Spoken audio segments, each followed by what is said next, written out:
There's this little analogy that I like to use with my one-on-one clients when it feels like things aren't working.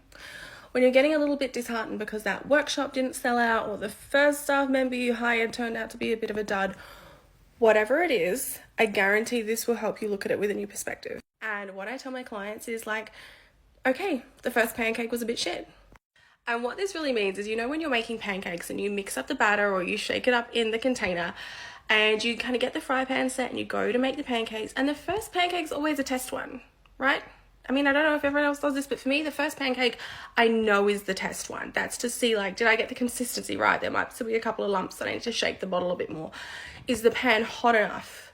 Like, the first one is always a test one. You might burn it. It might be a little bit undercooked. It might not be quite right. It's the kind of the one that you go and give to the dog, or you let the 3-year-old, like, hey, buddy, you want to try the first pancake? And he gets really excited. But the first pancake's, like, always the test one. That's not going to be the best one.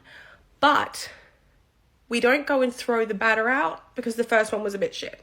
So you're making the first pancake, maybe you burn it, maybe you're not paying attention, maybe it's undercooked, maybe there's still lumps in it. We don't get mad and go and tip the entire pancake batter in the bin and just go like, well, fuck it, we're not having pancakes. I'm not doing that. It's too hard. I can't be bothered.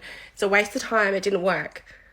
No one does that. We just kind of know the first pancake's the test one. It might be a little bit shit. It could be great, but we're not going to throw out the rest of the batter. We keep trying. We keep making pancakes. The second one's great. Third one's better. By the end of the batch, you're like nailing it. They're perfect golden brown, perfectly cooked through, just like chef kiss. And if you don't get bored by the end of it, which I normally do when I'm scrolling TikTok, and like the last two might end up a little bit burnt because I wasn't paying attention, but for the majority of people, the pancakes get better as you keep going. And so when my clients event, the first one they run might not go so well and might not book out all the tickets they want.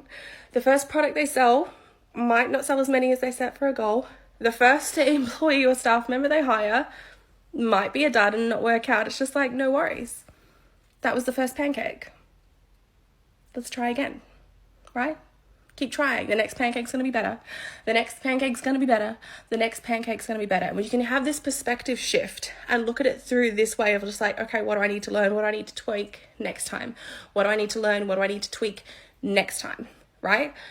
Everything changes. And it gets so much easier because you stop looking at things like, oh my God, I failed. It's the end of the world. It's just like, next pancake.